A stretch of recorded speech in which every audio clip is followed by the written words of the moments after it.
day, another video. So what we've got to do today is, this is the third video of the series. That's the one that is going to be coming out.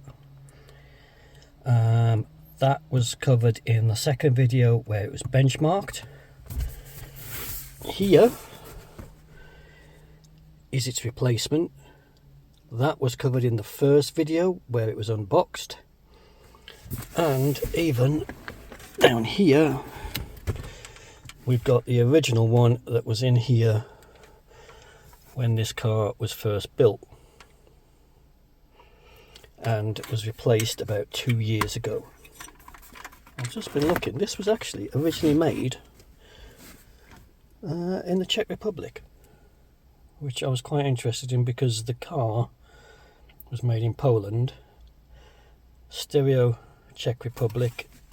This one got ditched a couple of years ago because it could play MP3s off a USB stick, but it couldn't play FLAC, and most of my music is in FLAC and Windows Media Audio and whatever else it's in, so that had to go. But it wasn't, I think it was an AM, FM, DAB radio, and this actually weighs quite a bit. This is actually very heavy. And it's got a little fan on the side.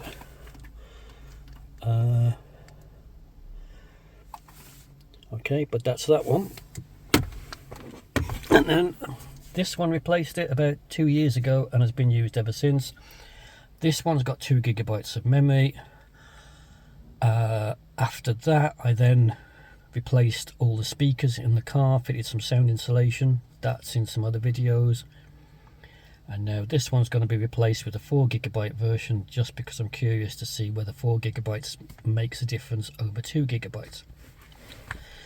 So, not sure how much I'm going to show on the actual strip down and swap in, because I mainly want to focus on things like benchmarking and just what the difference is. There's going to be about 3 main things I want to look at.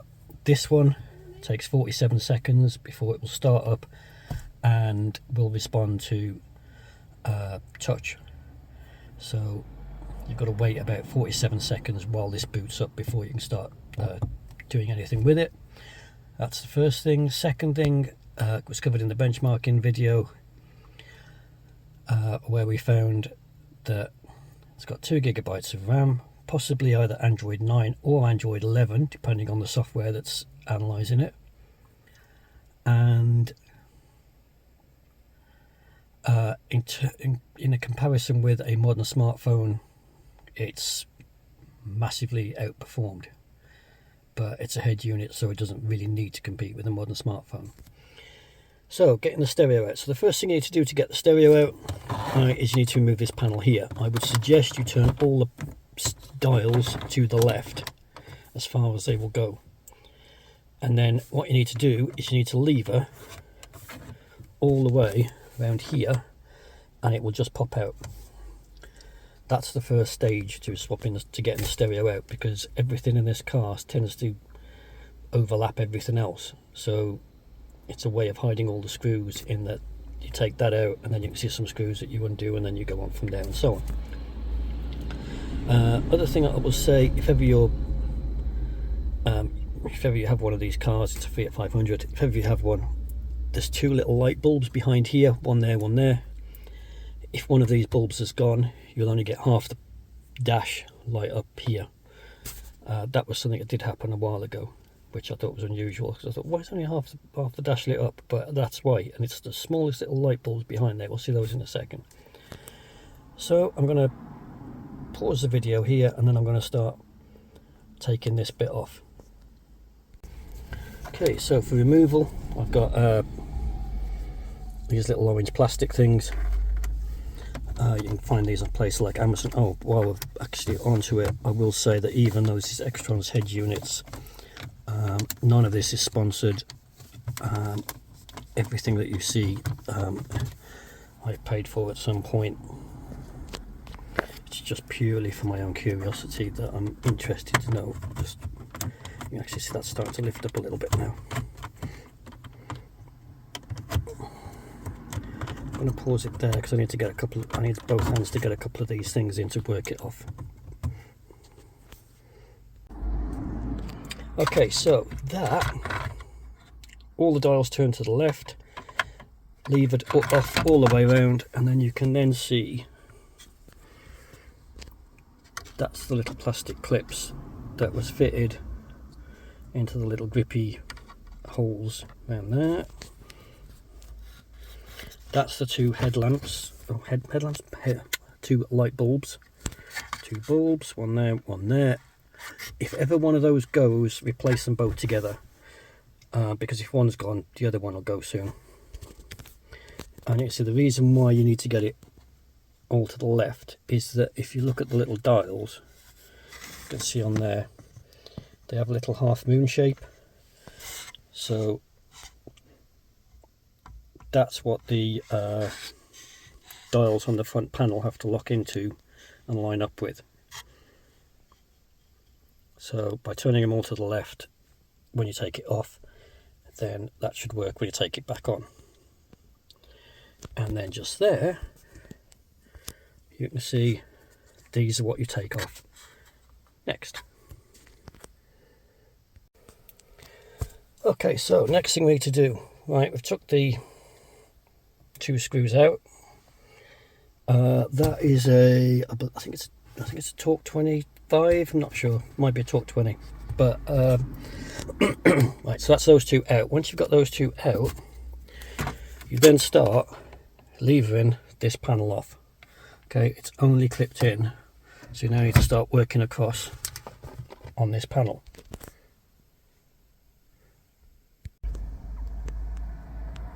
Okay, let's wait for it to focus. Right, so we've now got the panel off. So that was taking that bit off, taking the two screws out, working all the way along. You can see you've got, basically it's just all clipped in.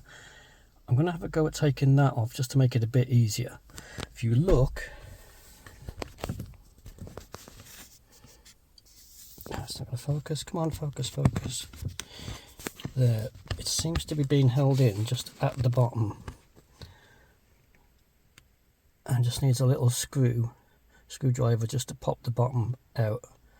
Let's try that. Okay, hope you can see this. So that, let's get on the camera. That bit there is at the bottom, which you can't really see, and all you need to do is just get a screwdriver in and just pop that out. Once you pop that downwards, that then slides off the back of this panel. Okay, so it goes in that way up, and then when it comes out, all you're doing is you're just popping that out, and then that's out the way. You could, I suppose, just change the stereo as it is now, because it's not, you can work over the top of where the panel is, but it's up to you if you want to get the panel completely out of the car. To be honest, right now I'm just happy with it as it is, because I want to get this thing back together again as quickly as possible, so I'm not too bothered about it.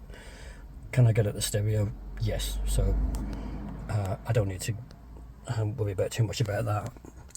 So let's get this stereo out. Okay, so next thing we need to do is whether you've took the panel off totally or whether you've just moved it out of the way like I've done, because I'm not too bothered about it. Alright, we've got 1, 2, 3, 4 screws to remove. These are all the same size. In fact, the whole fit can be done with just one. I think it's either a T20 or a T25, but whichever, you can do the whole lot with one screwdriver. Let's get those 4 out. Okay, so what we've done now is we first of all moved all the dials to the left, prized off. That came out. That then gave us access to 2 screws which were there and there. We took those out. We then levered this out of the way. We then took the cable out of there just to get it out of the way. That was clipped in at the bottom with a little, just get a screwdriver and pop it out, and you're just levering that down, and then it then releases, and then you can pull that out. Then we've got these 4 screws out, 1, 2, 3, 4, and then what should happen is that this should then come off. This is going to be interesting.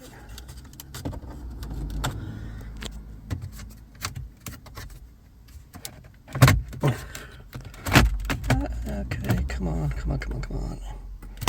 And there we go. Right, and you can see we've got, what's that, a couple of vents, little dials, whatever. Okay, if you need to clean it up, you can clean that up now, but that's now going to go. We'll put that out of the way somewhere. Okay, and now finally we're at the stereo. And then at the stereo, what you've got, 1, 2, 3, 4. Undo those 4, and then the head unit comes forward, sort out the cabling, new one's going to attach, and then put it back, and then we put everything back again. Hopefully that's straightforward. I've done this a couple of times now, so it's not too difficult. Okay, now let's get that done now. I just need to pause again because I need to pick the screwdriver up, and I'm going to undo those 4 screws and then pull the whole unit forward. Okay, so that's the 4 screws out. One thing I do want to stress at this point, this is why I don't like using a drill. Be very careful that none of those screws drop into the belly of the car. Right, that's why I like to keep my fingers on them as I unscrew them, because there's lots of little gaps where a screw could disappear and you'd probably lose it forever, and it's just going to be rattling around inside your car. So, but as you can see, right, and we've got a big mass of spaghetti at the back of there. Right, but because this is pretty much a straight swap of one head unit for another, it shouldn't be too difficult to actually swap over, because this has already been swapped over once, and all we're doing is swapping an Xtrons unit for another Xtrons unit. Right, I'm going to pause there, and I'm going to start sorting this cabling out, because it looks a little bit of a spaghetti mess at the moment. Okay, so what we've got attached to camera in, that is the rear camera that I've added on. What else have we got? I've just unplugged the aerial cable which went into there. That is the GPS one. That's CAN bus. Is there anything else? Oh, and there's a big block there as well. Right, looks a bit of a mess, but because we're actually just doing a straight swap, it shouldn't be too difficult. Just more or less connect everything back up to how everything is here. One thing I do need to do is just tidy up this bit of a mess of cabling, which is something I wanted to do for a while.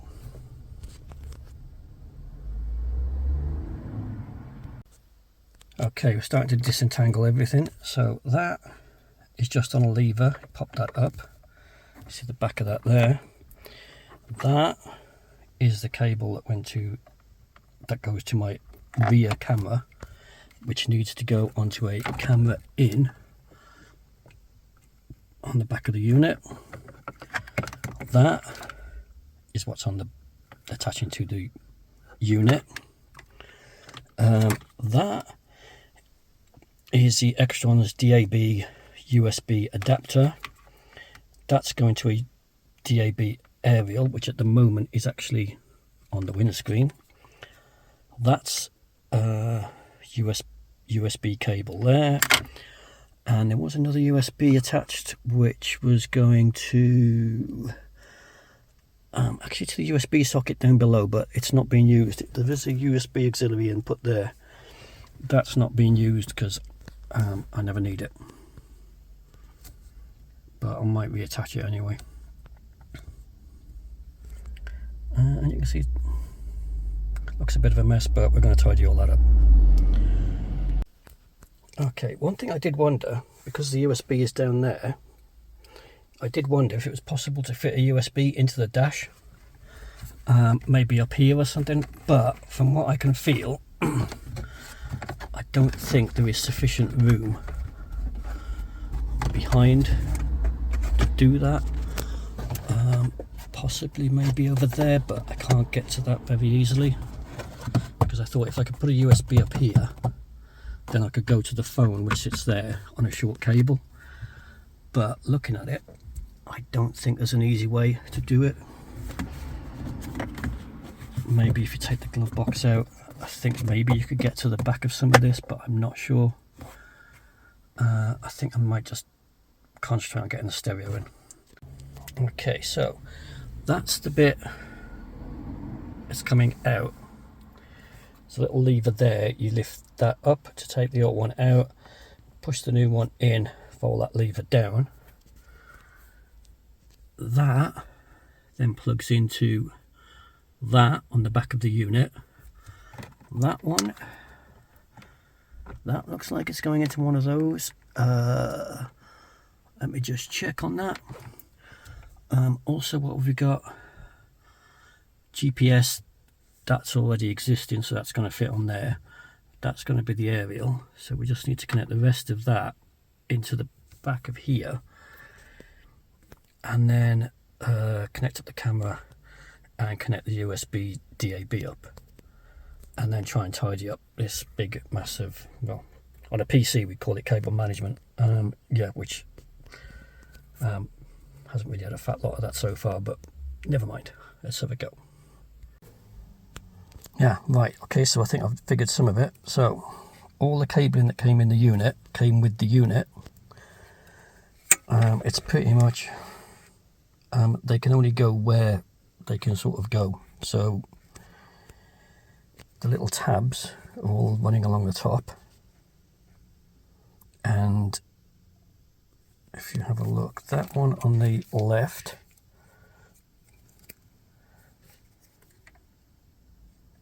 okay, so that one I'm also going off what was previously fitted. So that was that one.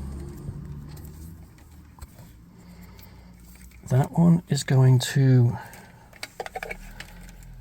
that's for a USB socket. I suppose you can extend that one to something, somewhere. Or you can just plug the DAB into the back of that one. That is another USB. That one, cable in there. That one goes there. On the previous unit, that one wasn't used. And that is the black cable, black plug. That one there. I think that's most of it. There might be a few other little bits to do, because that there, that one, that looks like that possibly fits onto that one, which is part of there. It's a little bit complicated, but the easy thing is at least I've got the previous one to follow, so if I'm more or less copying the previous one, that should be straightforward. Okay, I think I've nearly figured it. So, a couple of things I've noticed on that one. One of the little connections. Will that come off? Come on, open up. Hang on. Oh. Okay, not easy trying to do this with my one hand. Right, there's a little, this bit here. It's not going to come off. Hang on, let me pause it.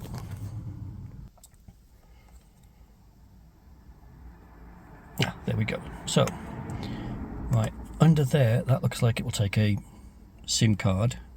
So, if you wanted to, you could actually have a, could be where you put the SIM in, if you wanted to do that. I'm not going to, because normally I just create a Wi-Fi on my phone or use Bluetooth tethering. Maybe you wanted your head unit to be totally independent of your mobile phone, so you could put a SIM card in there. So that's that. Next thing that we do need to attach though is the CAN bus. I am going to make sure I use this one because I'm not sure if it makes any difference, but I'm not going to use, definitely not going to use the previous one because I've no idea if they've changed it. That is the previous one. You can see the bit of a mess of spaghetti there, right? But that has a different model number. So what we're going to do, but that one, where's that fit in? You seem to be, where are you? Not you, not you. There.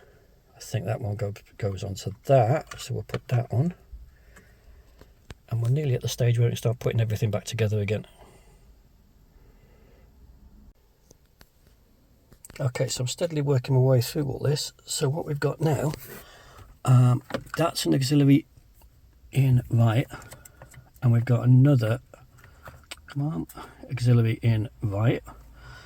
There's an auxiliary in left, and we've got another auxiliary in left. I think they would go down to that on the existing, what was the existing stereo. That's never been used ever, but I'm going to connect it up anyway, because maybe one day perhaps you might want to connect a CD player in here and just plug it into the auxiliary port. I'm guessing that you could, that's how that would work. And seeing as I've got all this off, I might as well do it. What I'm doing is I'm taping up the connections as I go, so that don't want them to come apart later or cause a short or anything else. The other one that I've done, excuse me, there should be a DAB cable somewhere, wherever that's gone, which was in a USB somewhere. Okay, I honestly can't find it right now, but I've taped that one in position as well. It's in this lot somewhere. You might even see it before I do. So that's one of the USB sockets. That one I'm going to connect down below. The black USB cable, wherever that is. Oh, there it is. Down there. That I've connected into the USB, taped up, and then that one's got the aerial cable that's going out there, and it's going over to an aerial on the windscreen. Okay, we're getting there. Okay, I just wanted to get, when I'm at this stage, where I've taped up some of the cables. So I've taped up the camera together. It says camera in on that one. That was the one which was from my rear camera, and I found I made a separate video about it, but I found not to connect the pigtail, so it just made things worse. The unit is smart enough to figure out what's going on. That's the two auxiliary inputs connected. Also there, that's for an external microphone. I'm not going to use that because I found that the microphone in the unit was good enough, and I don't get a huge amount of calls anyway. Some of these, subwoofer, maybe I'll eventually connect a subwoofer, so it's useful that that's there, because I'm thinking of getting an under-seat subwoofer. Don't think I need to connect the rest of those, and just need to check on the rest of this lot as to if there's any of that needs to be connected. Where has it gone? And the big one,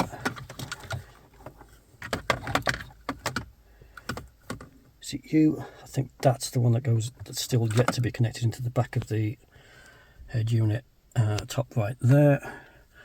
And then I think we're nearly there. There should be one more USB, which is that one, which plugs into that, which then goes down to the USB there, which again, I never use that one anyway, but I'm going to connect it up while I'm here.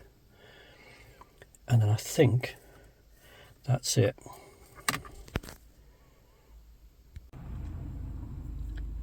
Okay, guess what? Now we get to conclude the video. Everything's all back together. I've been using it for the last few days, so I've now got a bit of an idea of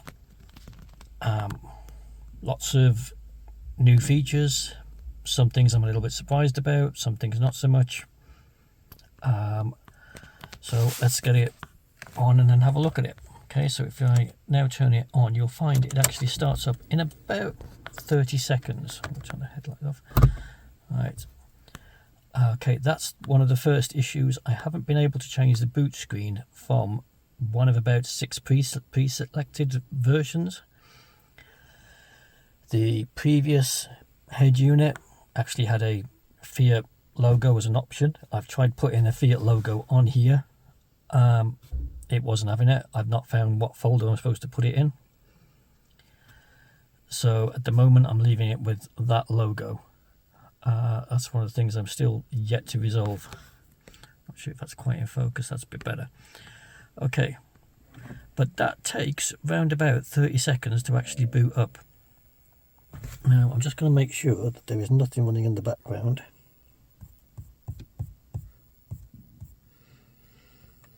Because the next thing we need to do is benchmark.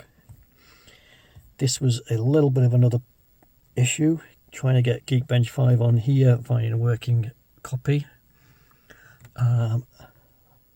And I wanted to also note, according to Geekbench 5, it says it's Android 10, which is interesting because I'm pretty sure Xtrons says it's a later version than that.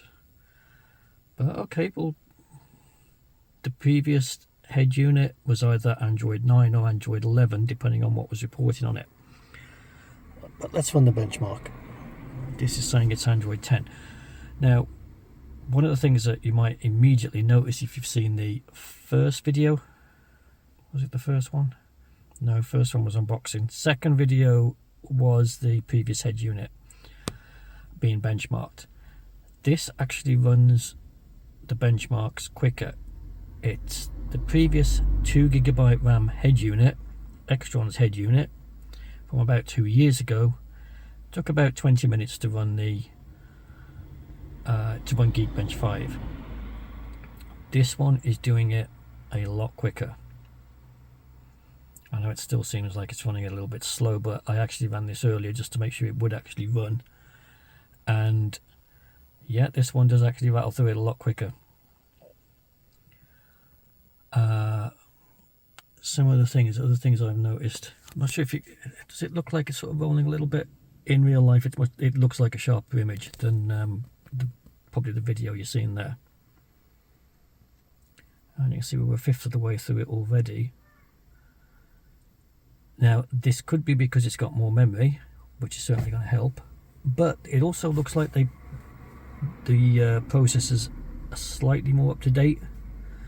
I believe they're not quite the same ones that were in the one from 2 years ago. So maybe it's the combination of the two.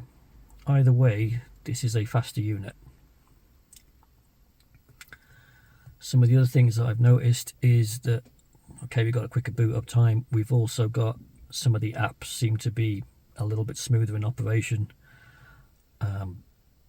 If you're using, say, a 1GB RAM head unit and you're doing navigation and you're playing music and maybe you're doing something else, it's quite possible that occasionally the head unit might crash or struggle. This one doing much better. I'm just going to pause it for a second. You can see it's going through quickly, so we'll pause there and we'll come back to when it finishes. As you can see, we're nearly there. One of the things I noticed very quickly and was incredibly annoying was this has got wireless Android Auto. Wireless Android Auto is probably great if you've got a Sony, Panasonic, the standard stereo, in that what Android Auto does is it uses your smartphone to display an image on your head unit. So your smartphone is doing all the hard work of like maybe playing music or maybe doing navigation, and it's just using the head unit as another screen. That's useful if it's a very low-end head unit, but this one doesn't really need it. This one can do navigation and play music and everything else without involving the phone at all, which then meant that every time I switched the car on, Android Auto would immediately find my phone, switch to it, and then I'd have to then stop it, and I had to keep saying, no, stop going to Android Auto, I don't want it. In the end, I had to go into my phone's settings, apps, find Android Auto, and then disable, and that stopped it doing it. That's the only way I could find to switch off Android Auto from doing it. I'm sure it thought it was being incredibly helpful, or that I don't know what, but And there we go. We seem to now be there. I'm not sure why that's just coming up with that. But anyway, don't need that. So, single core score 307, multi-core score 1073. We can compare that to the previous. In fact, let's take a picture of that. Next thing, let's just come down. System information again. It seems convinced it's Android 10. I think Xtron seems to be claiming that it's an Android 11 or 13 or something like that. I'm not sure, but it definitely, well, someone's wrong on that one.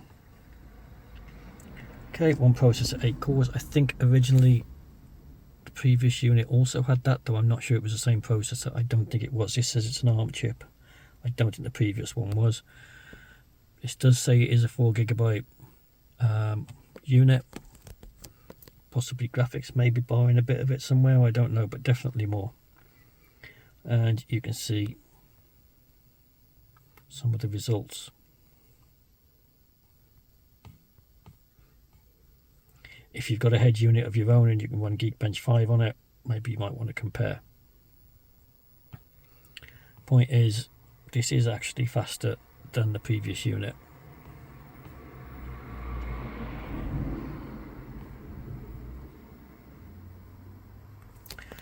If you look at comparison to current or fairly current smartphones, so it's about the speed, about a third of the speed of a Galaxy S21, which I know that maybe doesn't sound too impressive, but you tend to use your phone for a lot more things than this. So this sort of is coming in at around the performance of a Xiaomi Redmi Note 7.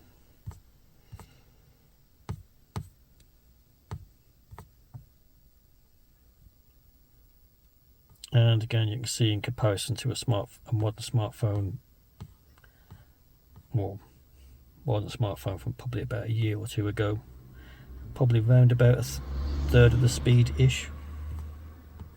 Your device 1073. Some seem to be, yeah, Xiaomi Redmi Note 7 tends to be somewhere around about the performance level. But that's actually okay.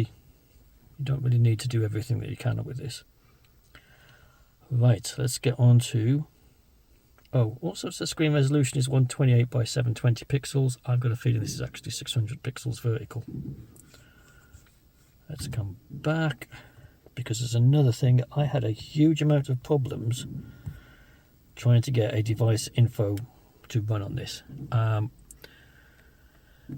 Which I think of some of those that I tried on here. I must have downloaded about 3 or 4 apps. None of them wanted to run. Device info was the one that would actually run. Others kept crashing. Again, this says it's Android 10, which again is interesting because that's not what Xtrons is claiming. And it's quite interesting that pretty much most of the apps like DevCheck and others to try to figure out what have we got here, none of them actually wanted to run. As you can see, saying 2 GB used and about 1.8 GB free for RAM. Android 10 again, 8 processor cores. Internal storage, I wouldn't read too much into some of this, like it says the battery is 100%, but I mean it's a car battery, so that's not really that's not really relevant. It's not a phone battery. Storage, it says, is 50 GB. It actually advertises as 64, but I could sort of understand how that would work, so that's fine. Let's go to that.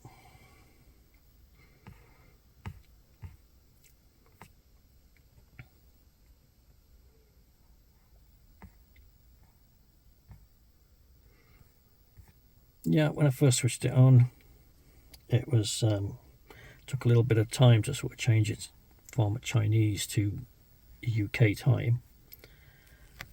You can see there some of the details about what we've got. Storage, yes, this is fitted with a micro SD card, which will probably show up down here somewhere. There it is, external storage. It's got a 128GB micro SD card, and that's probably about right in that, for that, in that most of it is full. Okay, so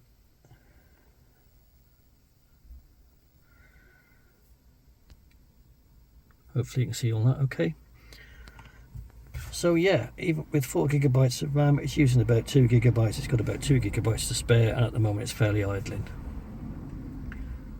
So if you have got less than 4GB, yes, your system probably is going to be struggling a bit, and you probably are going to get Android 9 or older. Okay, let's go to the top screen. Okay, the layout of the top screen.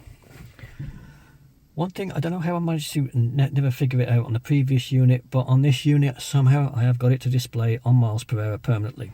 So that's good, because on the previous head unit it always came up by in kilometers per hour by default.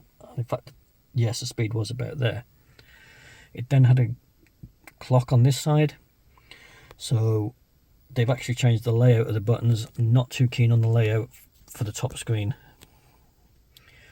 Okay, you've got the radio there, but then if you also want to listen to the radio, well, there's a shortcut there as well.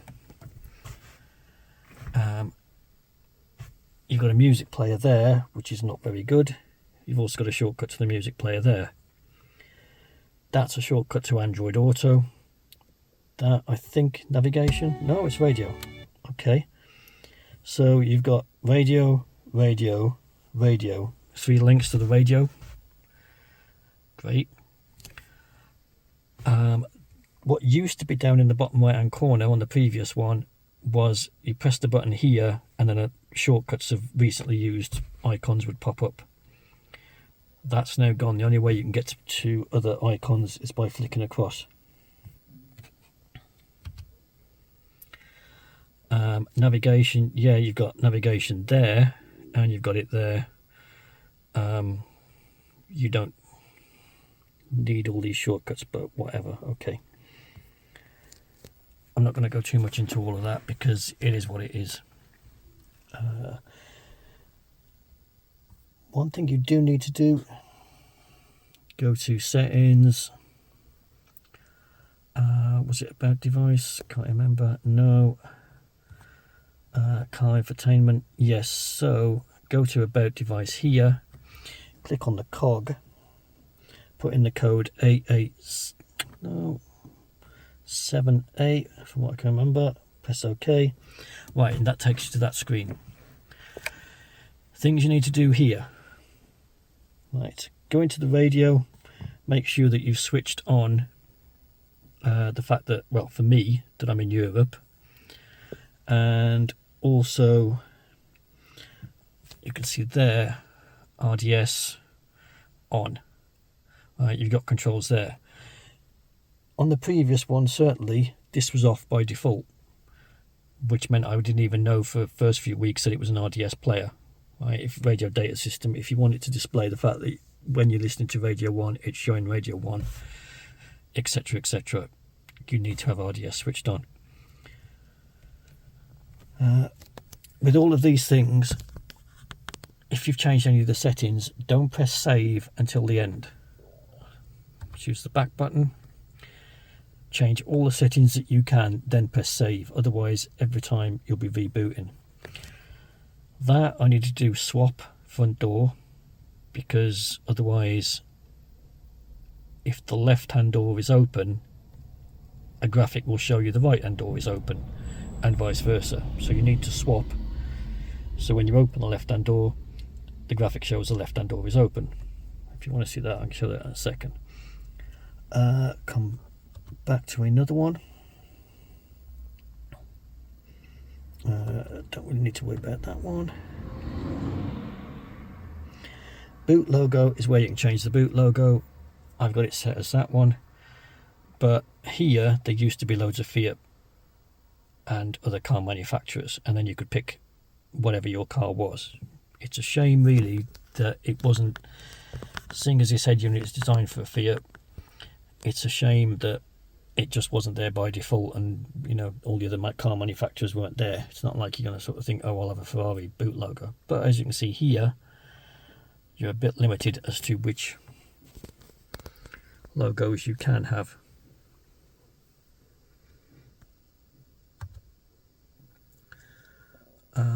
Back car setup, that was for reversing. You need to make sure that you've got the camera right. I put it as CVBS and PAL, and now I get an image when I put it into reverse. If you get that wrong, you can end up with a garbled image or interference or all sorts of various other things. So this is something you'll need to sort of play in here. Also in here is line type, line position and so on. You can play around with that, but it's to do with when you put it into reverse, what gets displayed on top of the camera. Probably need to play around with that a little bit more, because I think you can actually have it sort of curve as you curve the steering wheel, but at the moment I've got it set up as good enough. A lot of these things are just set up as like that'll do. I'll go into it another day.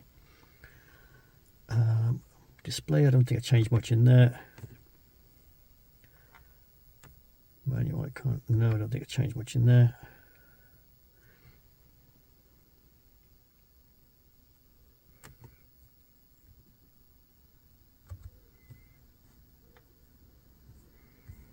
Just one thing about can type, right? I've got it down as 64 there, right? Before I actually originally set this up, it came by default as a Jeep something, I think it was Jeep Wrangler or something like that. Right. You need the nearest match, or the best match that I found was a Fiat Doblo, I think, or Fiat Dobler, which is number 64, which is what I've saved it as. This makes sort of no sense. This is a Fiat 500. The hardware is designed to fit in nothing but a Fiat 500. It would be a hell of a lot easier if the software was designed for a Fiat 500. If it's not designed for a Fiat 500 and it's designed for any particular car, it would at least make sense that Fiat 500 was in the settings and there by default.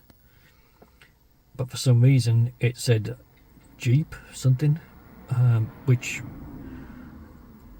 and it sort of gave no clue. There was nothing in the instructions, not even a little note saying, by the way, as soon as you get the thing working, go into the settings, change it to a Fiat Dobler or Doblo or whatever it's called. It's a type of van, but it's the nearest match to a Fiat 500.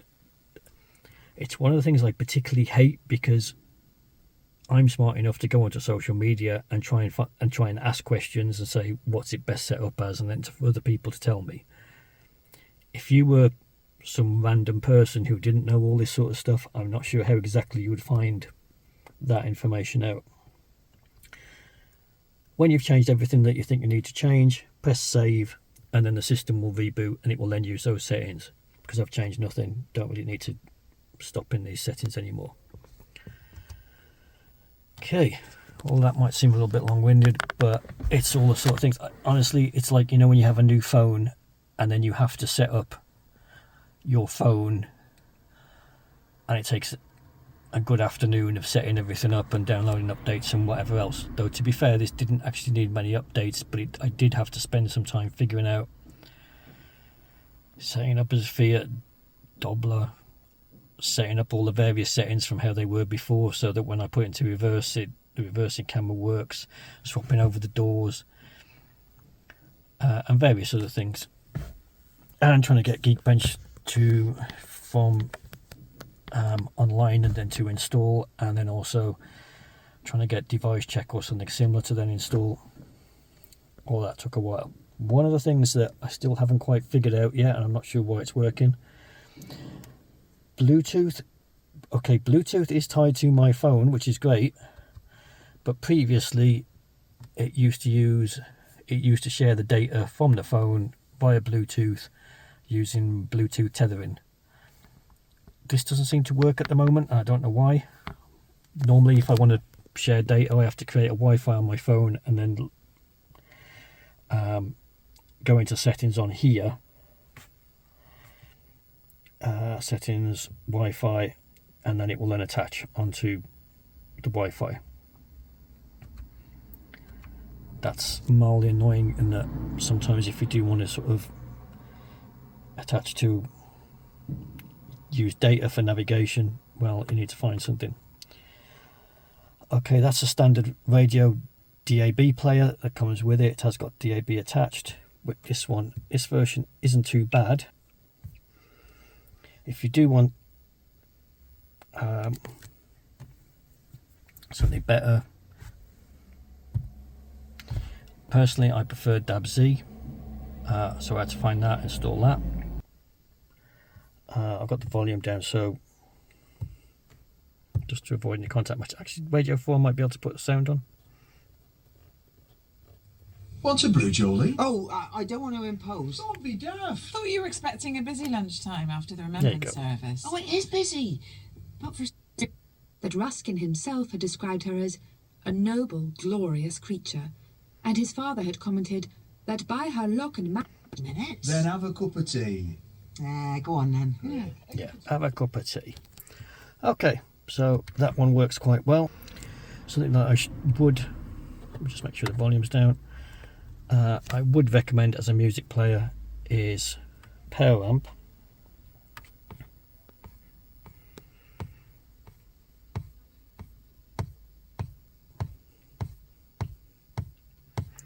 Like there is something like about 250 folders on a 128 gigabyte micro SD card, and you can see that gives you a huge amount of music. The only thing I can possibly play out of this slot is the YouTube copyright free stuff. Right. And that works fine. It also, if you want to use the steering wheel controls,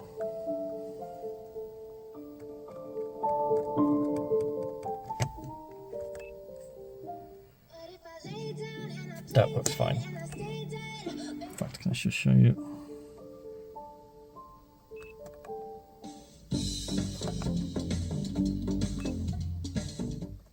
There you go. So yeah, steering wheel controls work fine, no problem with that. Turn the sound down again because I don't want any content matches. Other things you can do topic switching, which get that. If you want to change to, so I just realised what I did. I'm sorry. Okay, this is one of the things you can do is you can change the theme, but basically it just gives you lots of different icons, and certainly changes the look of the screen. If I go back to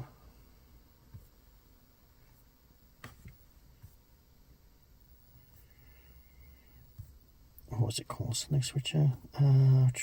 There, topic switching. There we go.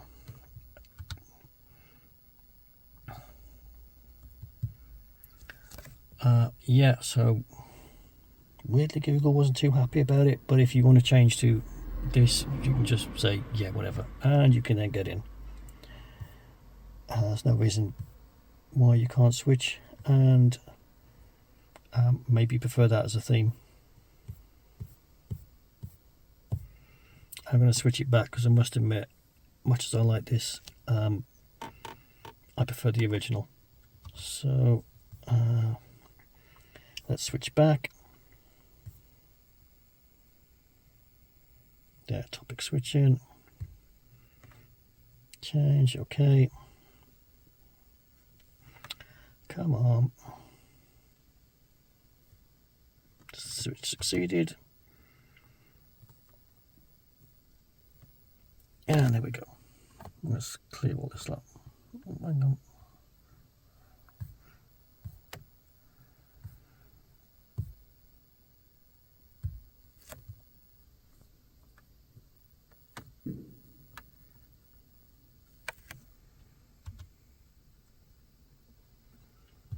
That's interesting. When I switched back, it's actually moved. Because normally I prefer that to be in the top left to find, because I find it easier to find it. Okay. Another thing we've got, if you've got an OBD2 fitted, you can have information there. If I start the car up,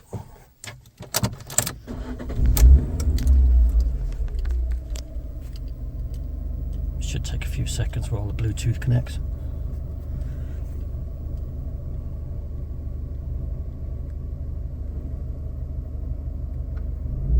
Come on.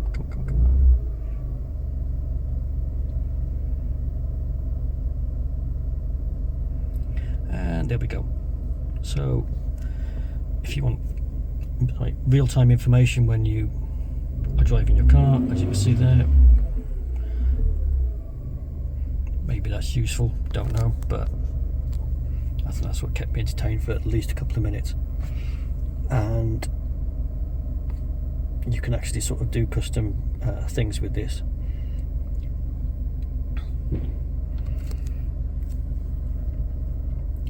What else have we got?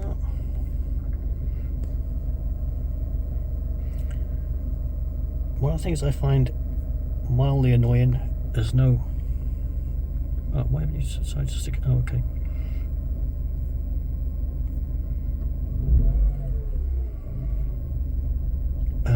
It doesn't have a clock on the top screen, other than that little one in the top corner, whereas previously there was one that was much more visible. But I think I've mainly covered everything. I would suggest that if you do want to get one of these, you've got a few things that you need to do. In fact, I'm going to lock the engine. In fact, no, I'll leave the engine just on for a few more seconds. Turn the headlights on. In fact, no, let's leave the headlights on because it actually illuminates the dials. If you want to change these, you can change the colour of these. It's in settings. Car. Yeah, key light color, and then you change it to white, and then or blue. It comes on when the lights come on.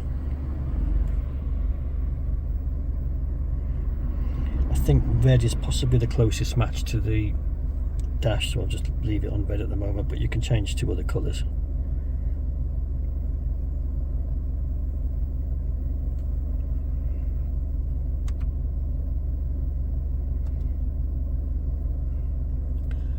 Another thing you might want to consider is it video.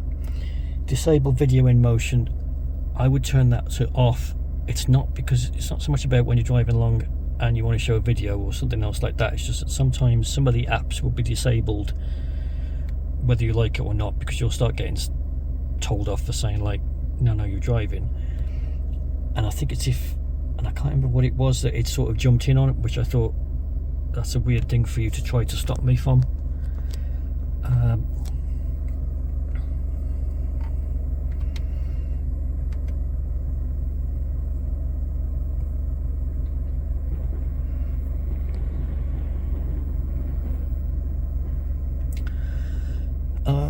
DSP,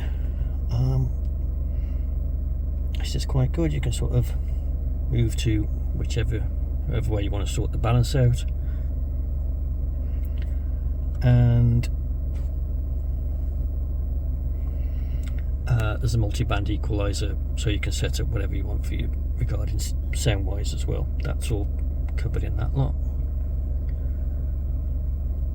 Bluetooth music, you can play music from your phone through the head unit. Yet another app for the radio. Go back.